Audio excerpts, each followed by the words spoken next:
Guys, panahon na naman ng eleksyon. Mga tumatakbong politiko na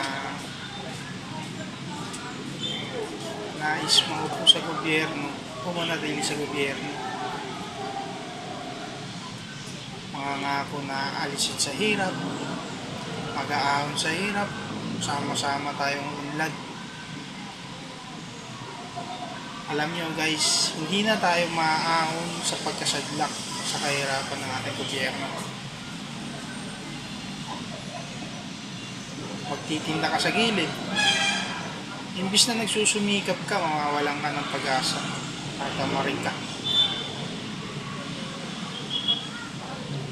Kukunin paninda mo, ire-repair nila. Yung kakaunting kikitain sa paghahanap buhay mo na yun, para lamang makaraos. Pero ang ginawa nila, kukunin pa nila. Hindi na tayo maaahon ng gobyerno sa hirap, lalo tayo ilulugmok sa hirap. Samantalang sila umaasenso, kunwari magbibigay ng ayuda, pero limpak-limpak na salapi na ang kanilang naipulsa.